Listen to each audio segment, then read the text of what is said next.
Par rapport à la vidéo de hier, j'ai pris du recul, pardon. J'ai pris du recul, j'ai pris le temps d'analyser les différentes interviews, notamment celui de Ruben Amorim, celui de Bruno Fernandes, et aussi j'ai pris le temps d'analyser la situation de Kobbie Mainoo, notamment je suis parti chercher des news, regarder s'il y avait des news justement sur Kobbie Mainoo. Donc, dans ma vidéo de hier, j'étais pas content, et c'est toujours le cas d'ailleurs, je suis toujours pas bien. Évidemment, Manchester United a encore gâché ma semaine. Donc voilà, on commence à avoir l'habitude maintenant. Donc par rapport à la vidéo de hier, comme je l'ai dit tout à l'heure, j'ai pris le temps justement d'analyser plein de facteurs et on va parler de tout cela ensemble. Évidemment, on va aussi évoquer encore une fois le cas Ruben Amorim, le cas Bruno Fernandes et notamment le cas Kobbie Mainoo. Mais avant cela, les gars, ici sur Legacy United, on parle d'actualité du club de Manchester United. Donc, n'hésitez pas à nous soutenir, à vous abonner, à liker et surtout aussi à commenter. Ça soutient énormément la chaîne et ça donne beaucoup de force et du courage. Et oui, les amis, on en a besoin de la force à l'heure actuelle. Sur ce, bon visionnage à vous.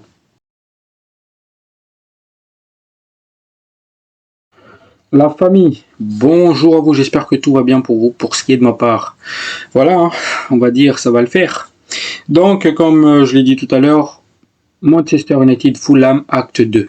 C'est-à-dire, là, on va analyser les interviews, on va évoquer le cas Ruben Amorim, le cas, justement, Kobbie Mainoo, le cas du capitaine Bruno Fernandes. Les gars, moi, je suis pas content. Je suis pas content parce que ce que j'ai vu, c'était vraiment de la haine.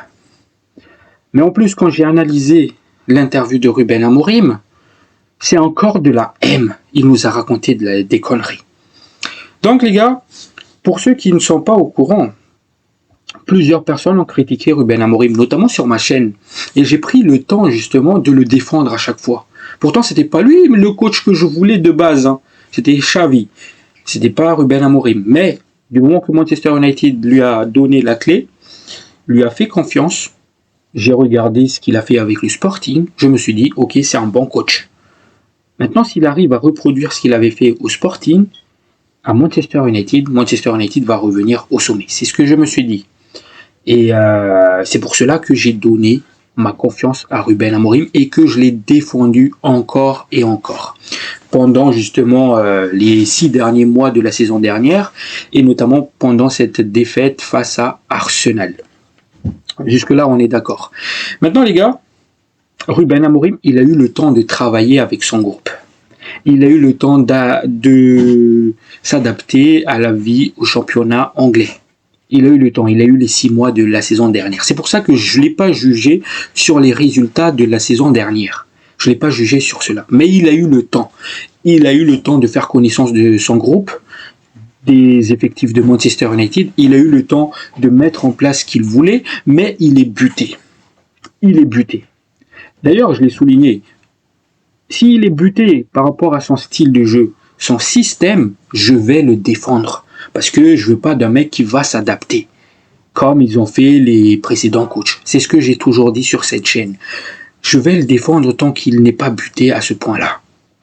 Mais là, maintenant, où il devient buté, c'est son côté favoritisme. Et je suis désolé. Le côté favoritisme, je l'ai dit aussi, quand il a signé à Manchester United, je ne voulais pas le voir. Je ne voulais pas avoir cela dans le club. Pourquoi j'avais peur déjà à cette époque-là? Parce que Bruno Fernandes, c'est un peu la star portugaise. Donc, il vient à Manchester United. Je me suis dit peut-être qu'il ne veut pas se faire des ennemis au Portugal, donc il va continuer à jouer avec Bruno Fernandes. J'avais peur de ce point-là. Et visiblement, c'est le cas. Parce que je suis désolé. Je l'ai dit à plusieurs reprises pendant la prépa d'avant-saison.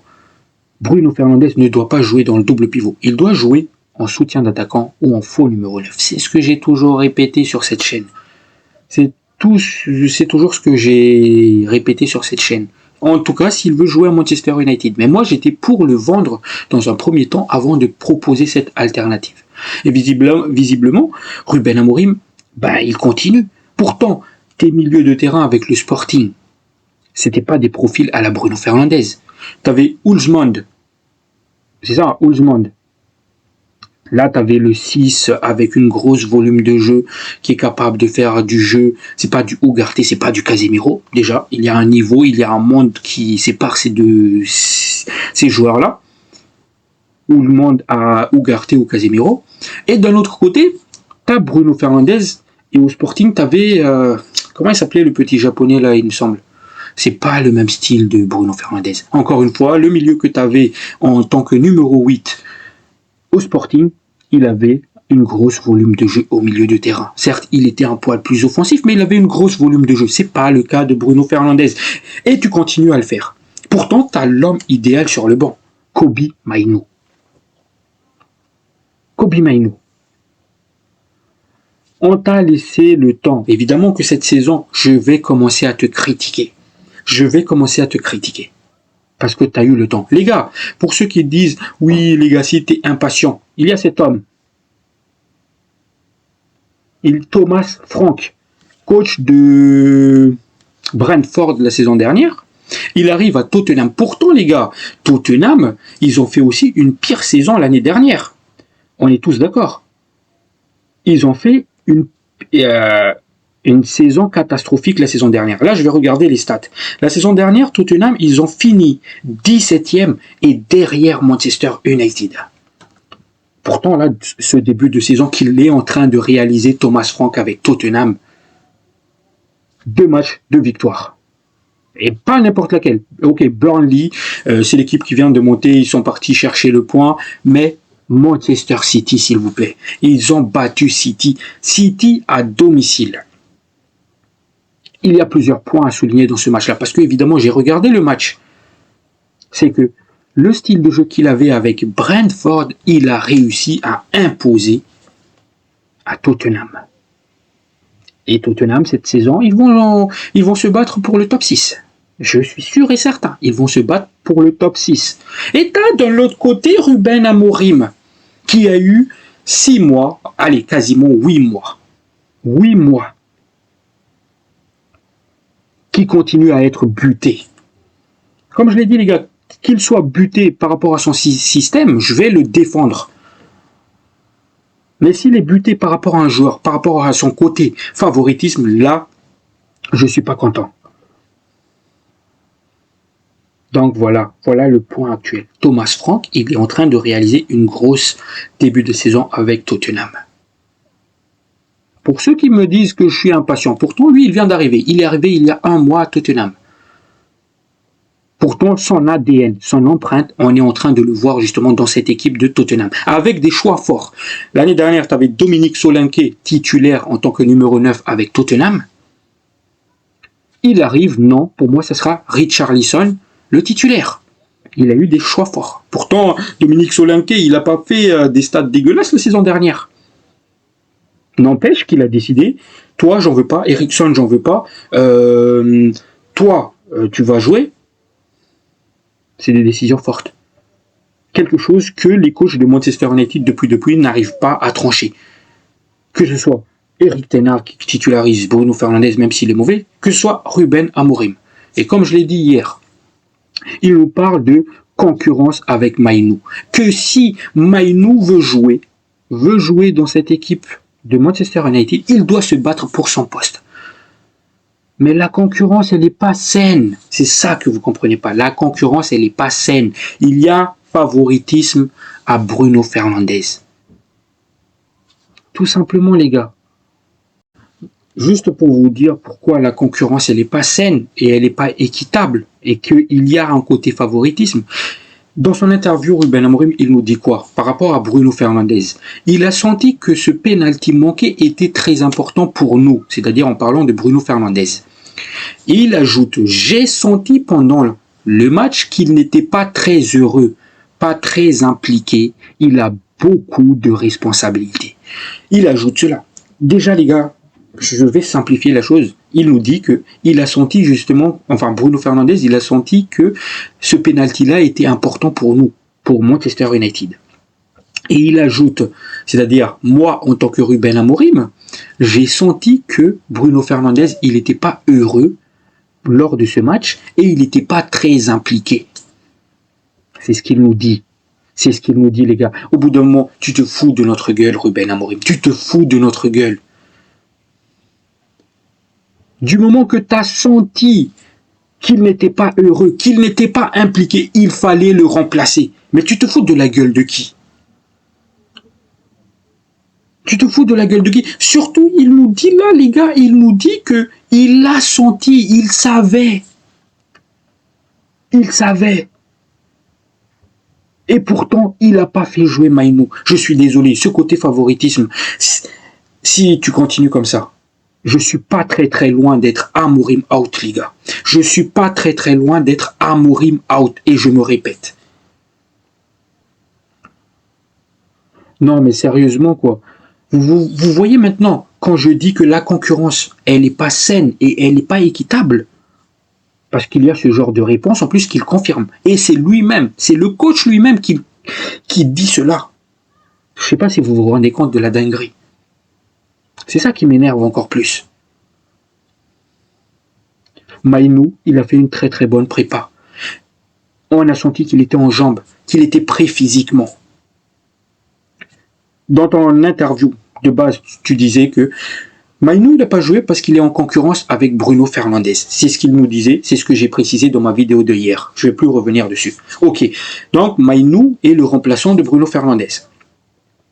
Mais dans ce cas-là, si toi-même t'as senti que Bruno Fernandes, il n'était pas heureux, il n'était pas impliqué, il fallait le sortir.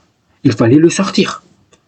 Jusqu'à quand tu vas continuer comme ça? Jusqu'à quand Bruno Fernandes va disputer 90 minutes? Jusqu'à quand il va jouer tout le match? Tu me refais ça. Honnêtement, là j'attends Ruben Amorim au tournant pour les prochains matchs. Si Bruno Fernandes, il part pas, si Bruno Fernandes, il part pas, j'attends Ruben Amorim sur les prochains matchs.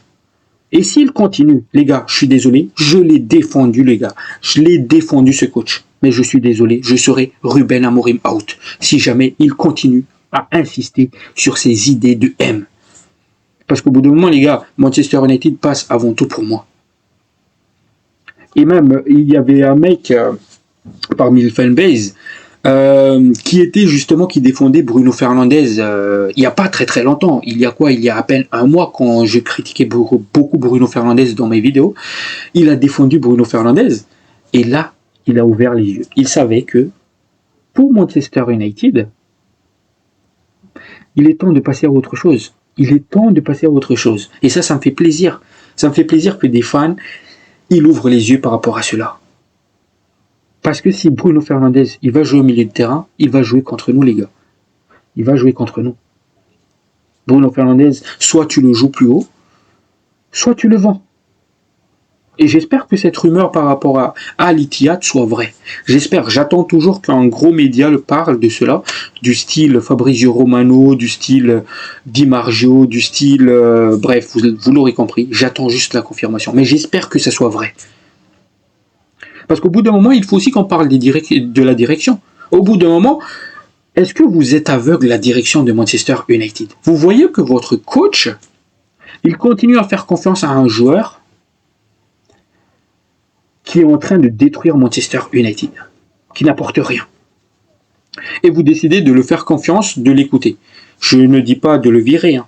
Attention. Mais la décision que le board pourrait prendre, c'est quoi?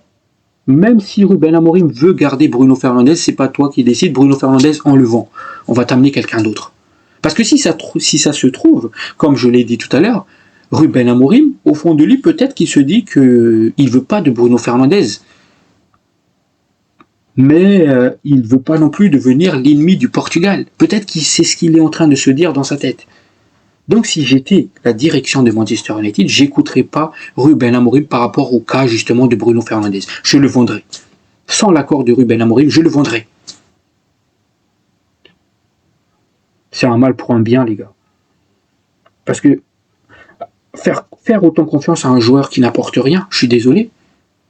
Encore une fois, je préfère que soit tu mets Bemou ou peut-être Cunha sur le banc, comme ça tu fais jouer ton gars justement en 10, mais au moins libère le double pivot.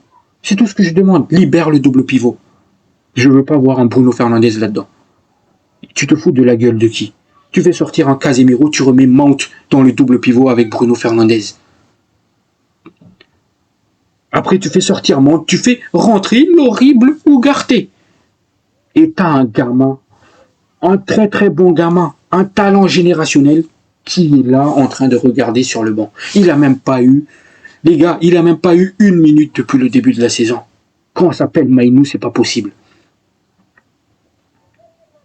Je peux comprendre qu'il est frustré, Mainou. Je peux comprendre. Donc, on va continuer. On va passer maintenant par rapport à Bruno Fernandes. Sur le fait qu'il a raté le penalty. Parce qu'il a aboyé beaucoup pendant le match. Parce que l'arbitre, il a touché la balle. Du coup, le mec, au lieu de passer à autre chose, il blablatait avec l'arbitre. Même en début de deuxième mi-temps, il était encore en train de discuter avec le gars. Du coup, il nous dit quoi, Bruno Fernandes, justement, par rapport à cette situation-là? Cela m'a contrarié, parce que l'arbitre ne s'est pas excusé. Mais on s'en fout. Mais ce n'est pas une excuse pour avoir raté le penalty. Je suis désolé, les gars. Je suis désolé. Quand tu es capitaine de Manchester United, tu as fait un match de M. Je vous dis, les gars, ce gars-là, pour ceux qui sont là, oui, t'abuses, Bruno Fernandes, il est bon, nanana.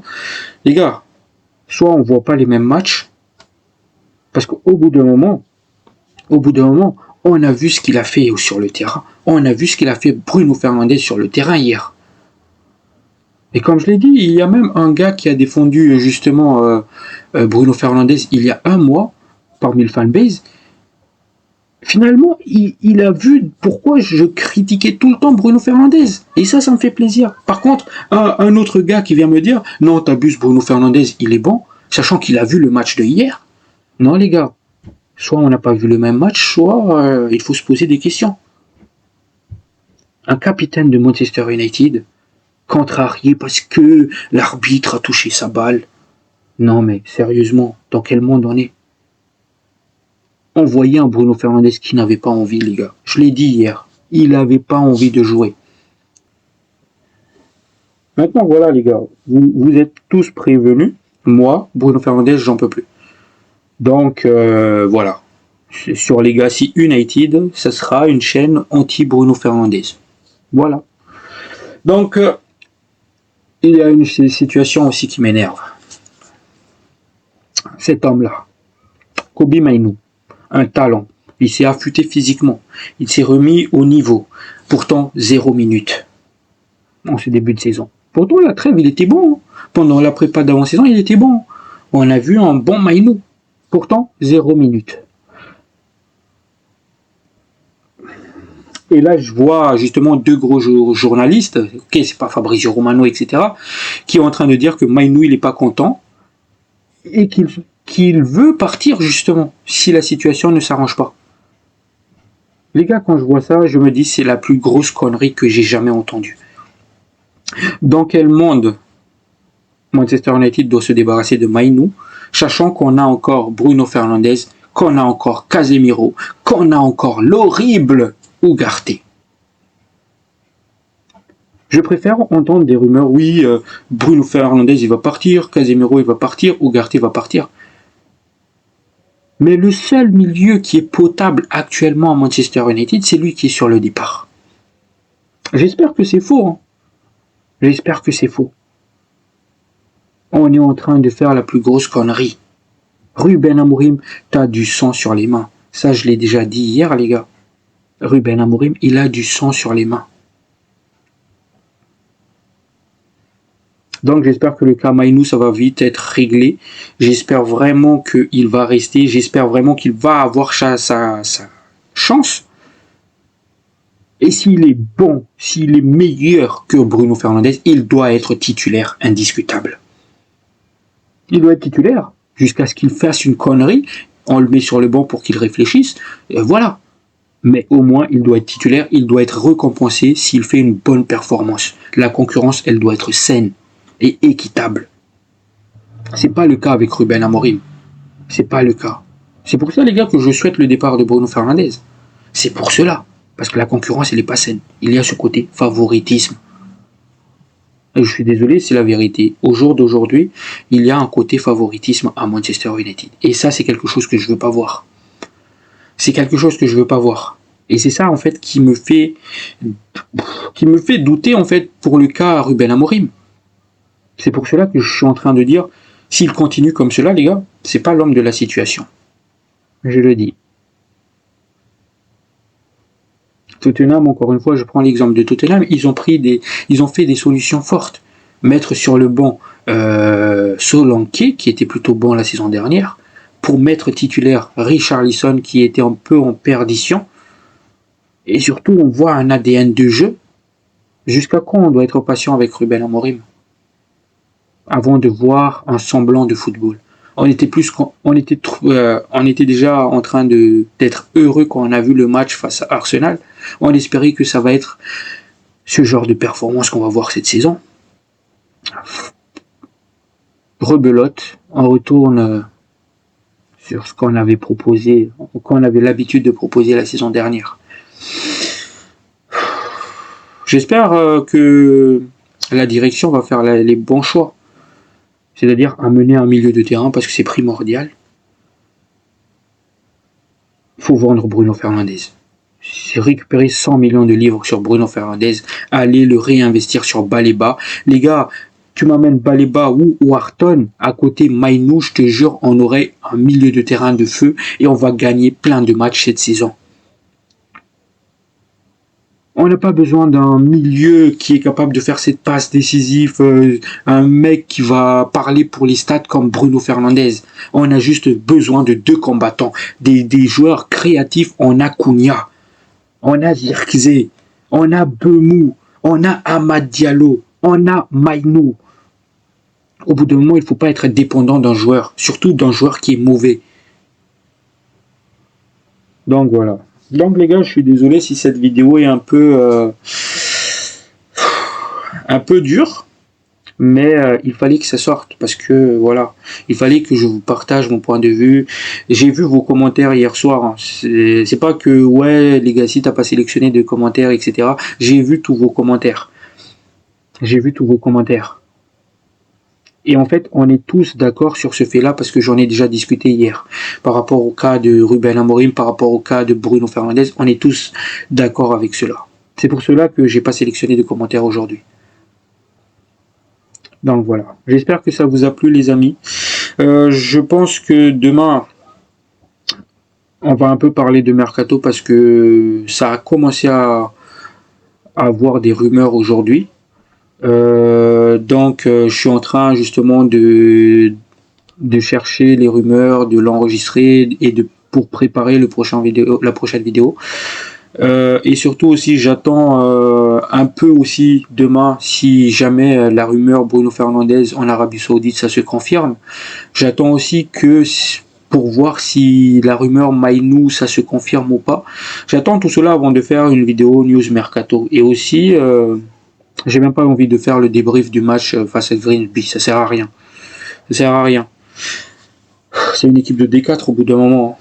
Et quand Ruben Amorim il dit oui au foot tout peut changer, peut-être qu'une équipe de D4 peut nous battre. Bref, il a pas dit comme cela, mais c'est ce qu'il sous-entendait justement avec son interview. Donc voilà, j'espère que pour moi c'est logique d'aller chercher une victoire. Et Ruben Amorim face à Burnley, t'as pas d'excuses. Face à Burnley. Je suis désolé les gars, au bout d'un moment, si on n'est même pas aussi capable de battre Burnley, c'est qu'on doit se préparer pour se battre justement pour le maintien cette saison. C'est triste, c'est dur à dire, mais c'est ça. Si on n'est pas capable de battre une équipe qui vient de monter en première division, c'est qu'on doit se battre pour le maintien cette saison. Donc voilà. Sur ce les amis, prenez soin de vous, la paix sur vous. Ciao ciao.